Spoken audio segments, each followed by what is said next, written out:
Hello again, guys. In this video, I want to discuss some of the basic topics of thought that we need to kind of lay some groundwork for before we get into anything deeper. I want to establish some basic understandings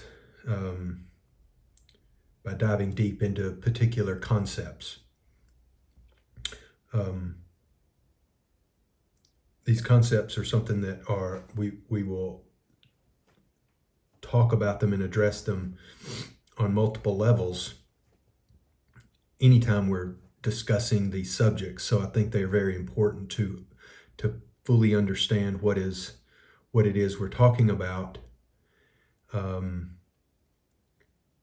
to avoid miscommunication, misinterpretation, and that kind of thing. So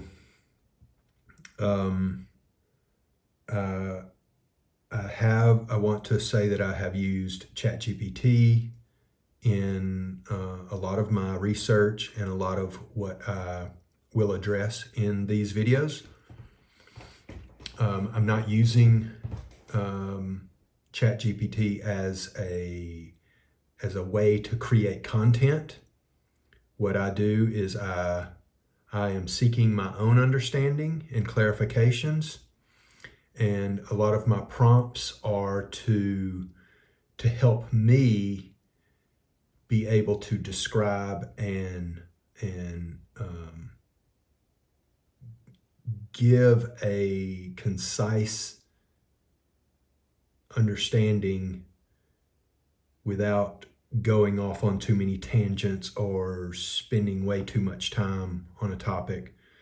It can also open me up to different ideas and concepts that maybe I didn't see, and then I can kind of flesh those out before I bring it to video. So sometimes I may even actually just directly read from whatever it has given me from my prompt. And I actually want to do a video on how I have used ChatGPT and how you can use it as well to help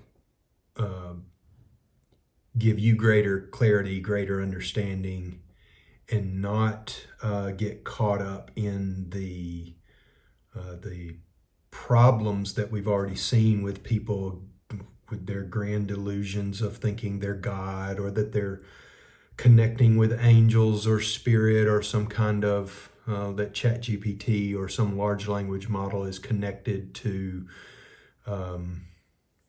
some greater force or being. If that's true, I don't believe there's any way to prove it. And if ChatGPT says that's what it's doing, then it can be lying, and it can be creating an experience of delusion, and we've already seen that happen.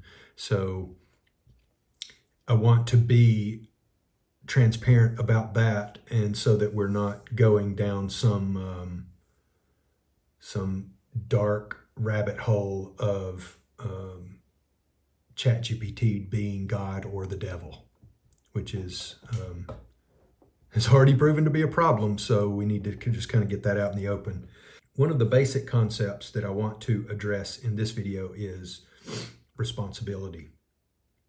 Responsibility is at the ground level of any sort of spiritual path.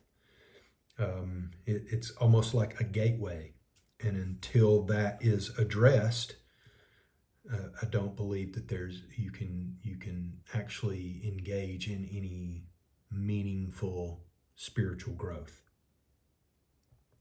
So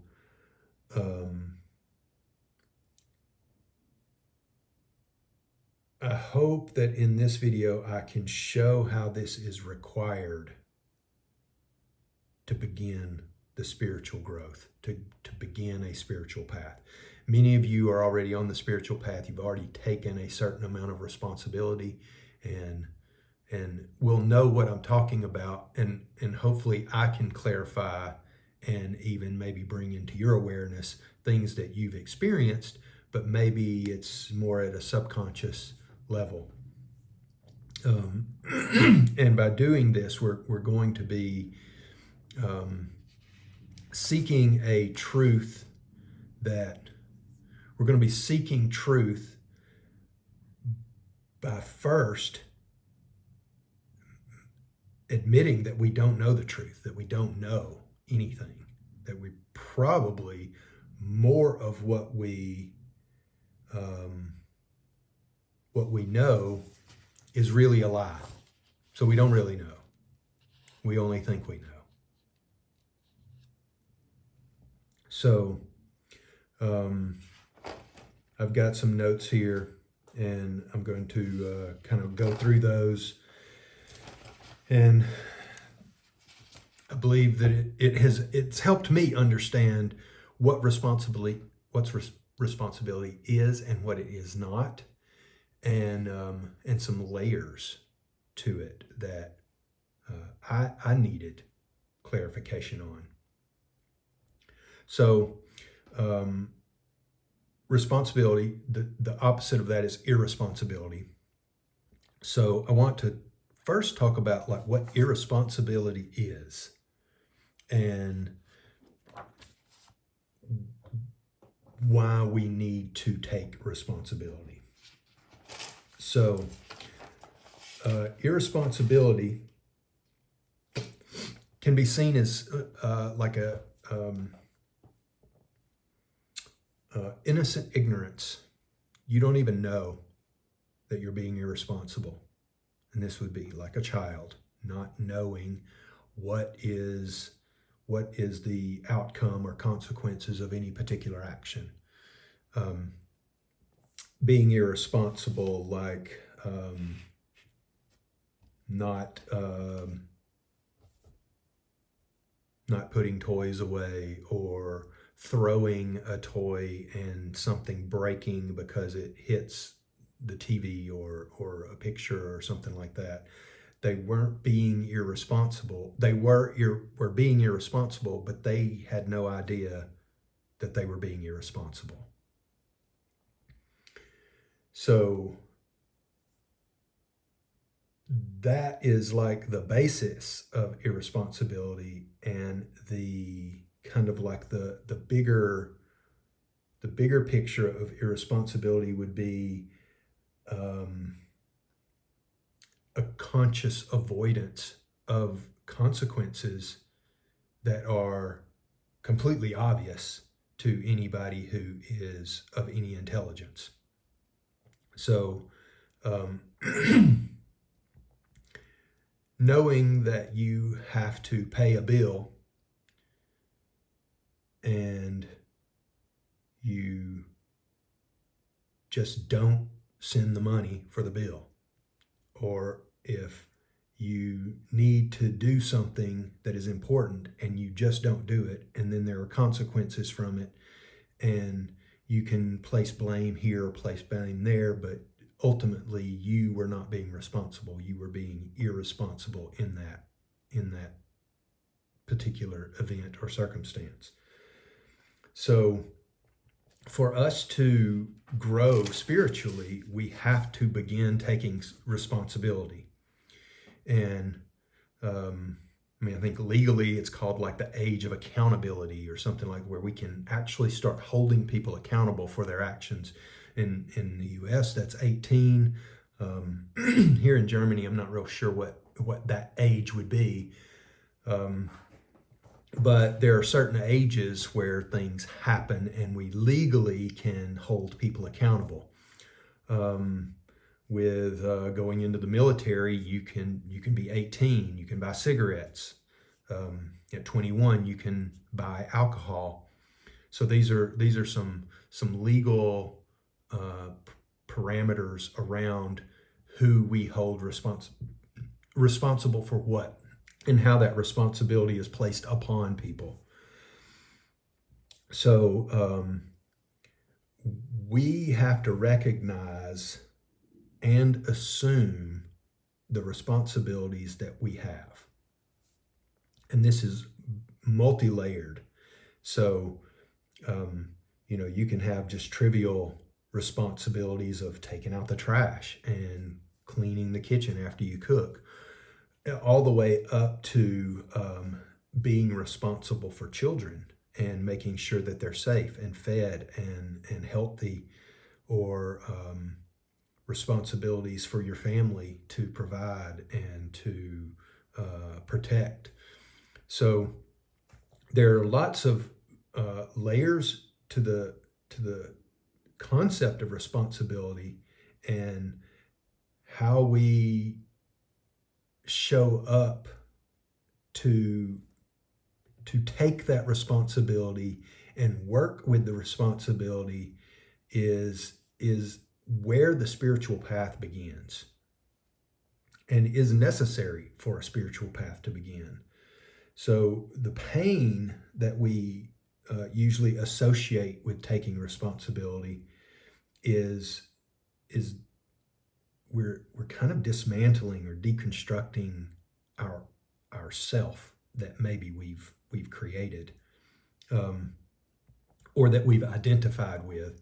We created it, but maybe we don't quite understand that at this level of understanding. But when a child has done something wrong, and the parent is correcting them and using any sort of punishment or contemplative practice, you're teaching a child to take responsibility for its actions.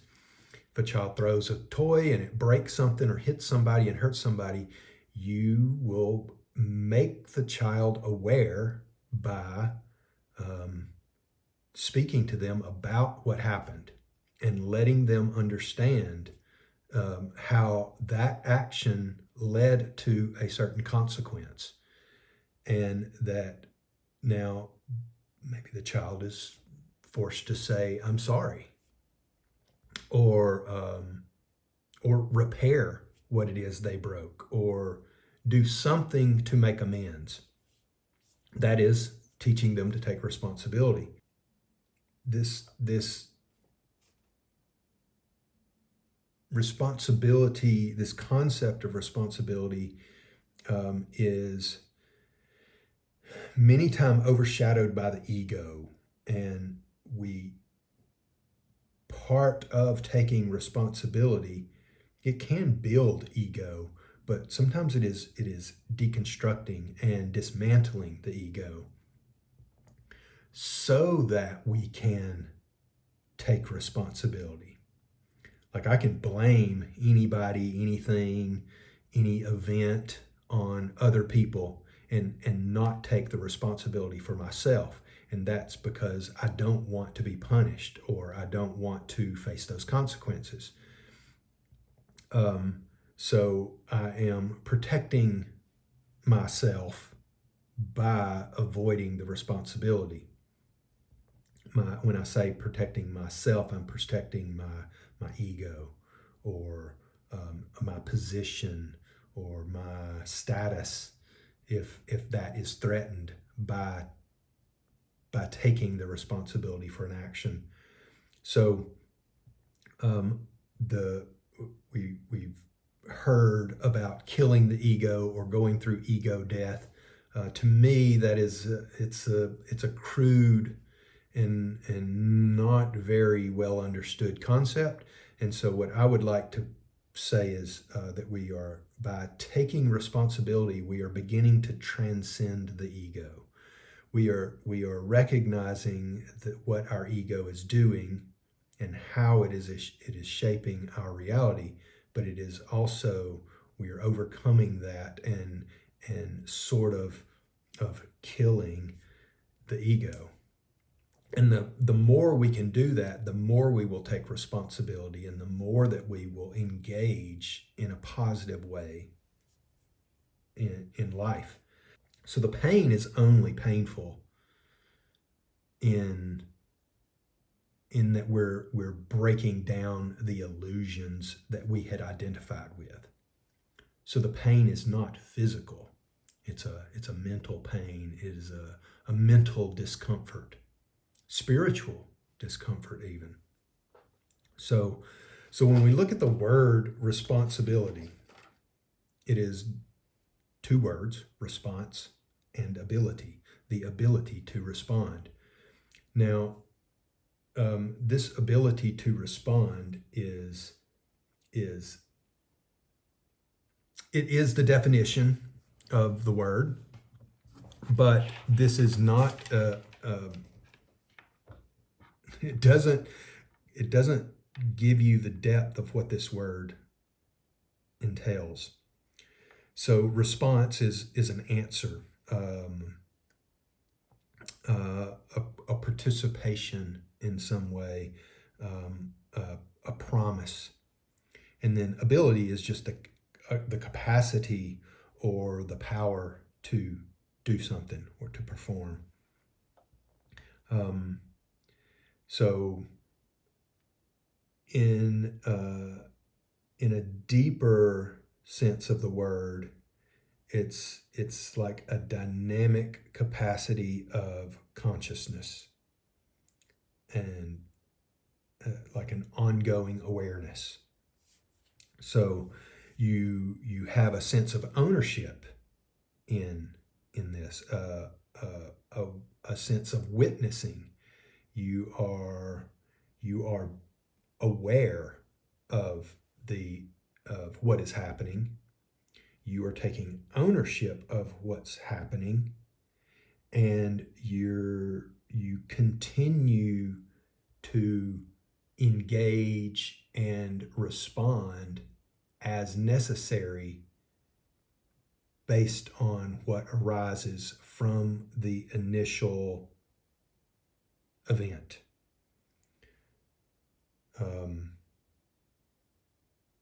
That means you might be emotionally involved, socially involved, physically involved, spiritually involved. All of these are different layers of that responsibility or the ability to respond. And so when you have this ongoing relationship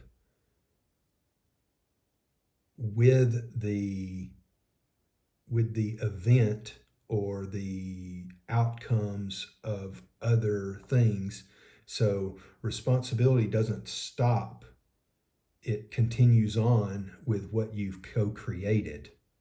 And I think this is where a lot of people, they tend to just farm out that responsibility, or they shirk the responsibility or negate it, or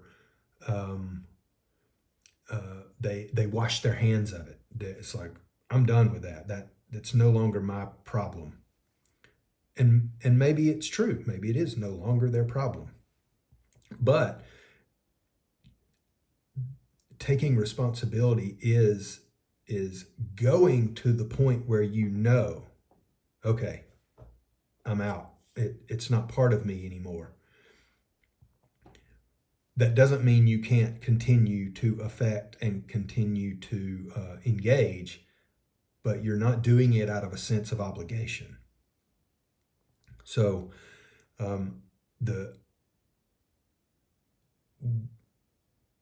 something I want to kind of nuance is the thought that responsibility is negative or a punishment, or it has this negativity to it where people, oh, you need to take responsibility for your actions. Well, usually when people are speaking of responsibility in that way, they are pointing toward you being irresponsible. You're not taking responsibility. You're not being responsible, and that is required of you. So that it's an obligation. It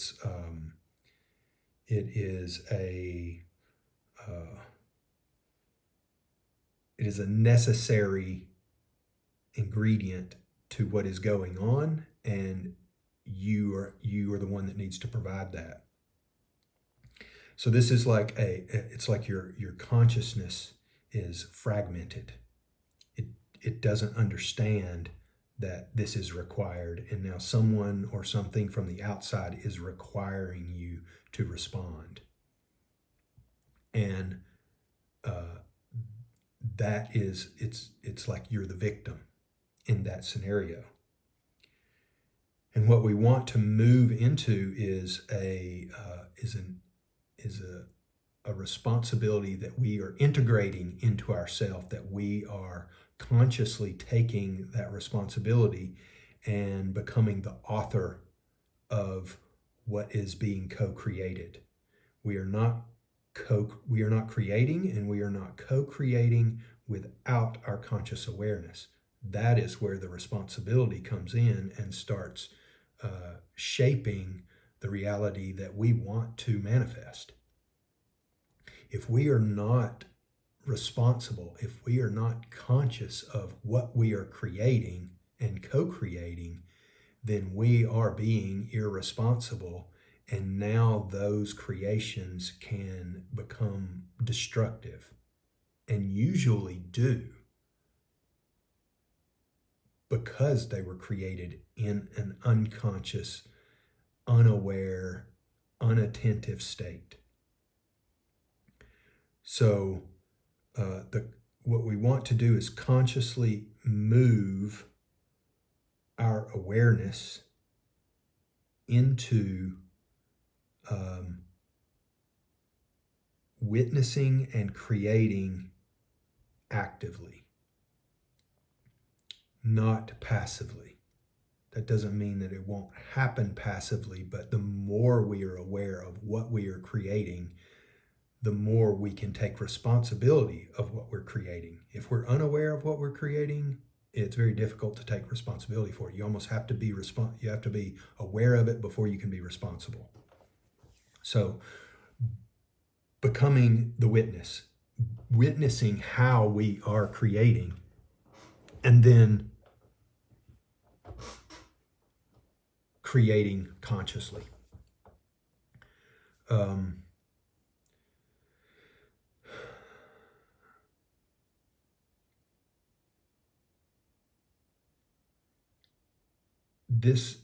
This responsibility happens on an emotional level in almost every aspect of responsibility. There is an emotional aspect to it. And so we have this emotional energy that is inside us, and it will manifest in ways that maybe we don't understand or comprehend. And if we are not in control of our emotions, then we will be creating realities that we don't want, that don't serve us. But we won't see it because the emotion is the veil. That is the cloud. That is what is fragmenting our reality. And we may not see how we are creating. If I'm angry and I am impatient and upset with whatever, and you come into the room and ask me a question, and I answer you with a tone of impatience or anger, I'm very short. There's a lot of different things that can come across non-verbally that I may not detect because I'm the one feeling the anger. And by emoting unconsciously, I am sharing that anger with the other person, and that other person is going to be affected by that anger. And so therefore, I'm creating a situation unconsciously, and they are absorbing an energy and reacting more than likely to that energy in some way at a subconscious level. You know, they might whisper under their breath, man, that guy's an asshole. Or, man, what's his problem today? They may not take it personally, but they're going to see it, and it's going to affect how maybe they treat you for the rest of the day or the rest of the week, or, I mean, depending on what happens. So,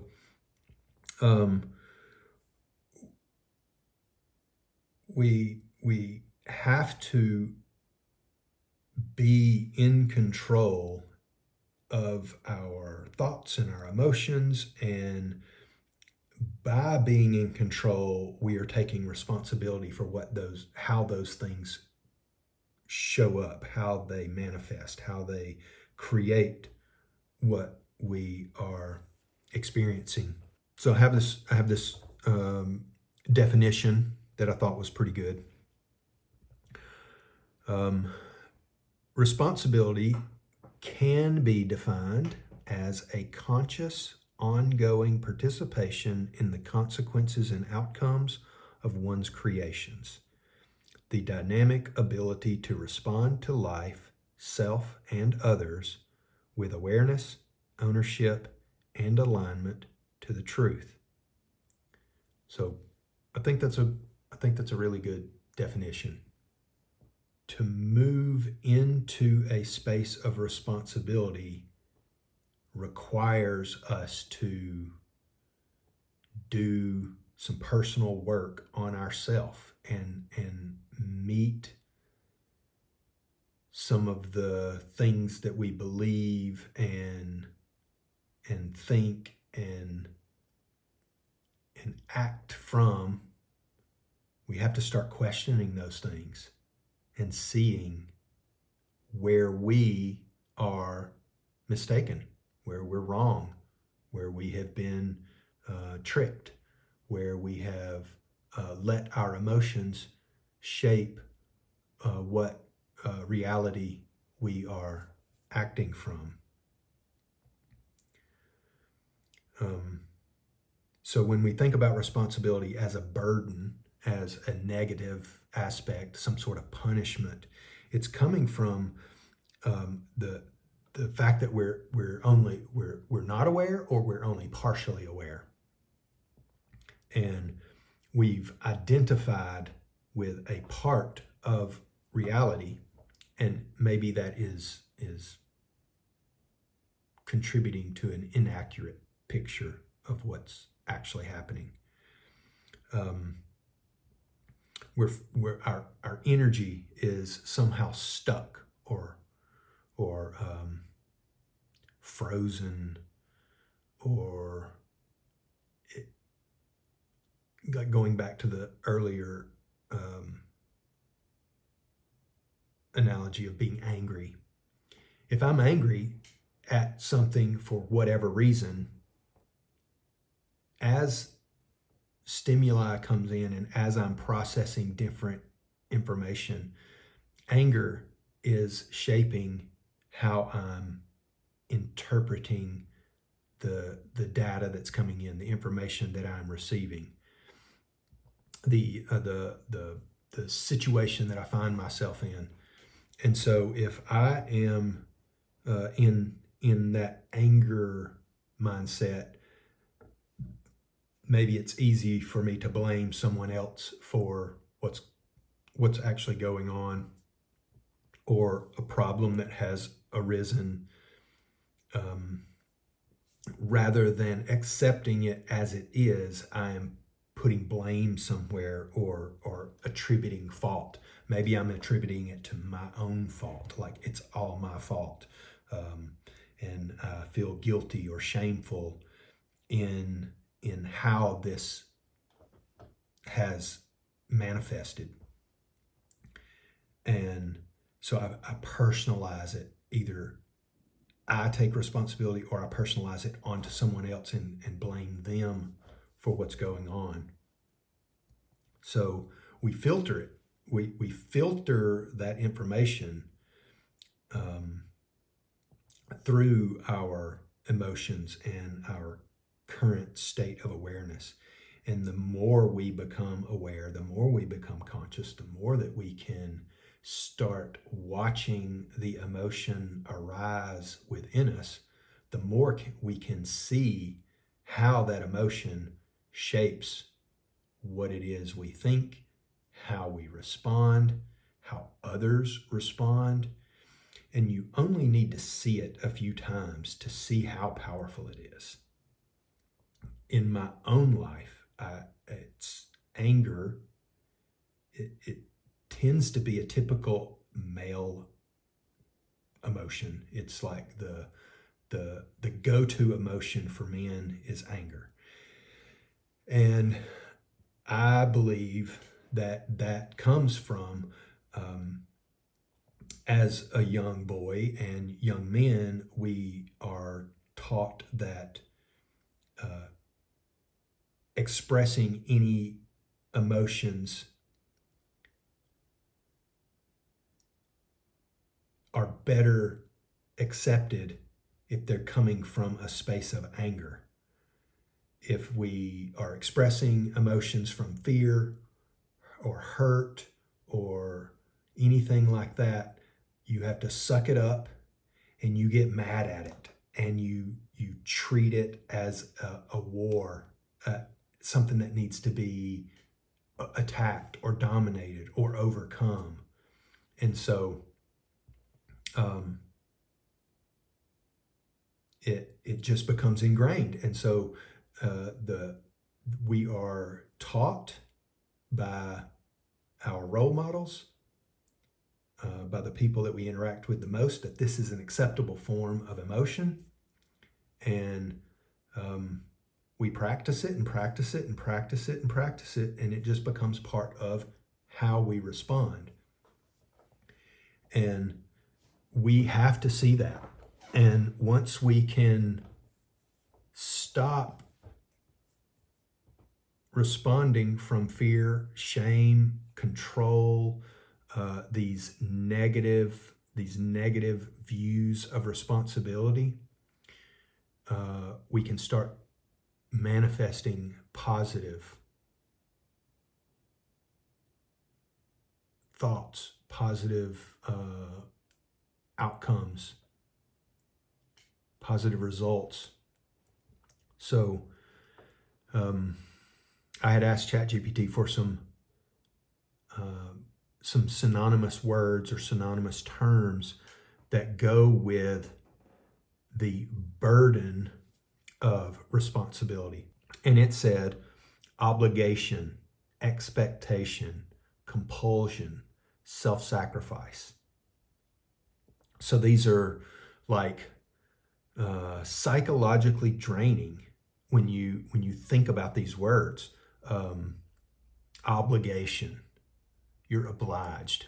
You have to do it, even though maybe you don't want to. Compulsory, compulsion, like when young men or even young women nowadays are forced to serve in the military.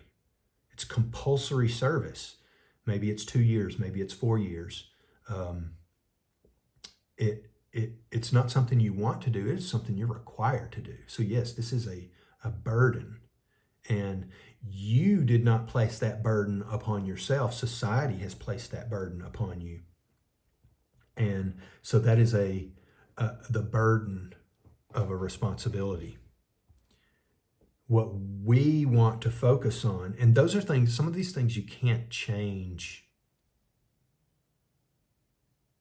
Maybe you can affect them. Maybe there are things you can do to not partake.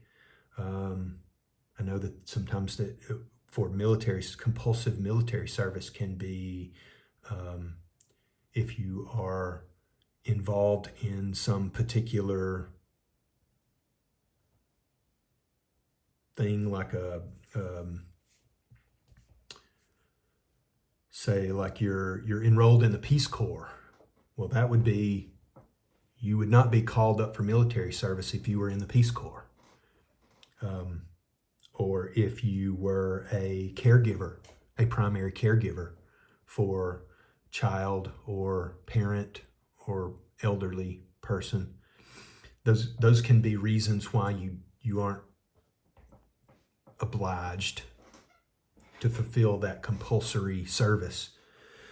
So, but if we get into like how those burdens of responsibility feel to us, the energetic, the psychological effect on us is fatigue, tension, heaviness. There's this pressure, restrictiveness that we all see as negative. None of these things feel good. So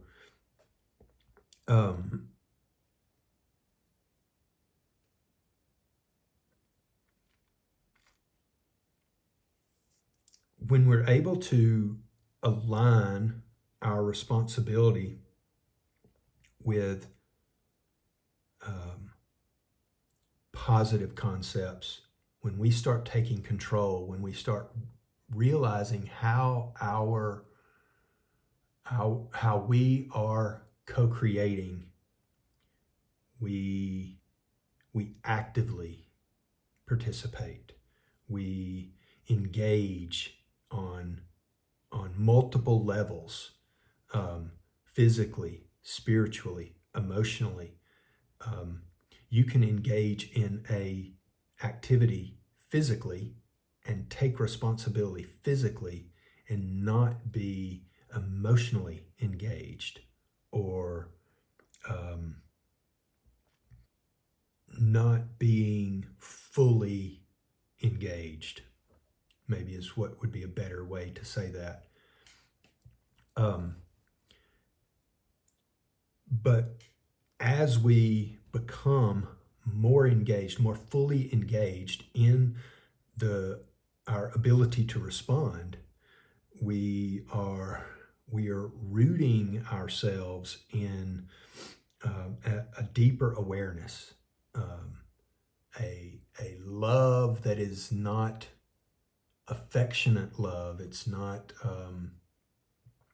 It is something where we care deeply about the people, the circumstances, the outcomes, and we're doing everything we can to benefit as many people as possible.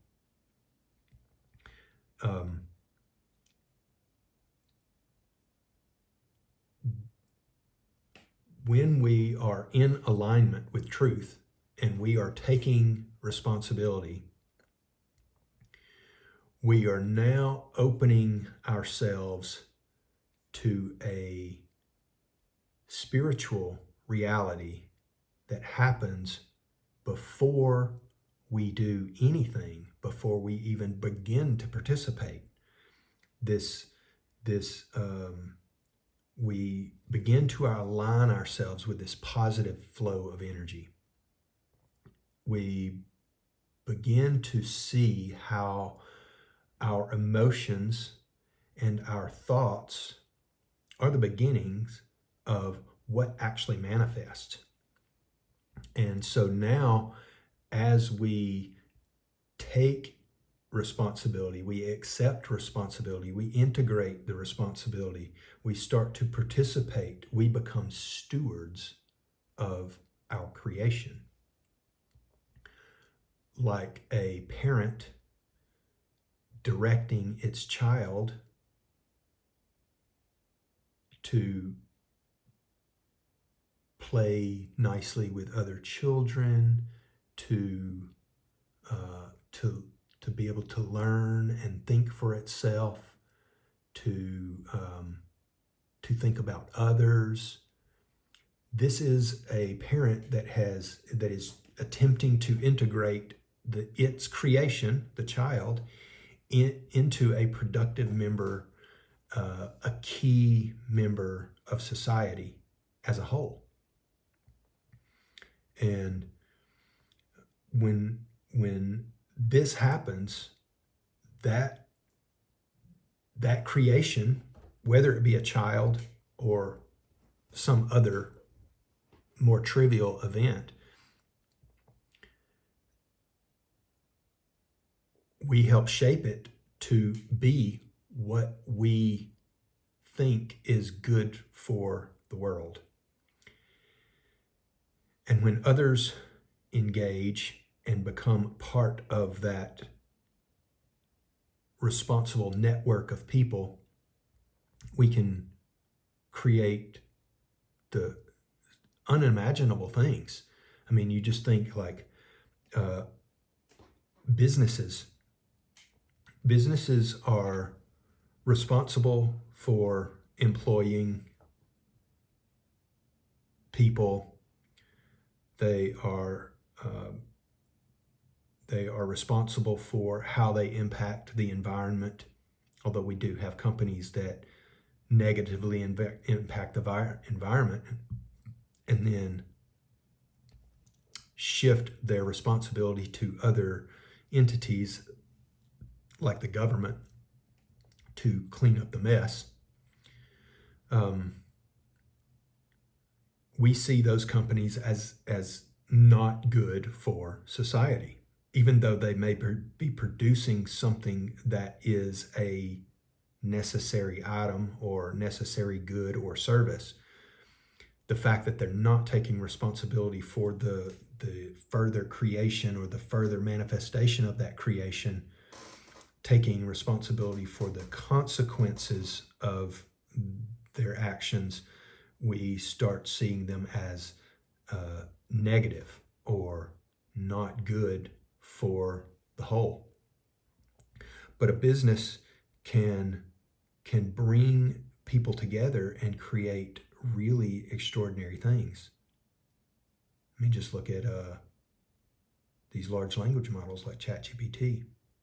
How many people were involved in creating that? And how many people are employed by that? And how many people are benefiting? I believe that I have benefited greatly by the use of these large language models. That doesn't mean that they don't have negative consequences. We've already seen people who have committed suicide from their chats with these large language models. And we've seen some pretty serious delusional thinking where people think they are God or think they are some deeper spiritual container. And maybe those things are true in a way, but these people aren't expressing it as truth. They are expressing it from a place of delusion. And so as we take responsibility, as we learn to take responsibility, as we learn to accept our responsibility, we become more spiritually aligned with truth. And the more we become spiritually aligned with truth, the more we engage and take responsibility down the line. Now, everybody is going to be at their own level of responsibility. You can't expect a 10-year-old to be responsible like a 20-year-old, responsible like a 30-year-old, and further up the years. I think there is a growing number of younger people who are seeing that they must take responsibility because their elders did not. It's a positive shift that is born from people my age and older not taking responsibility, being irresponsible. And I believe that my channel, what I want to do here is express my responsibility grow my responsibility and also help others see how they can develop their ability to respond more consciously, with greater awareness, with love, with compassion. And this will build a better world. Nobody will not benefit. Everybody will benefit, some more than others. But as a whole, as this type of thinking increases and becomes more prevalent, the better the world will be. And while we're here, I believe that is part of our purpose. When people think like, what is the purpose for living? What's the reason we're here? I don't know if there's actually an exact reason. I think we give it reason. We give it purpose. I think there is a purpose that we may not understand.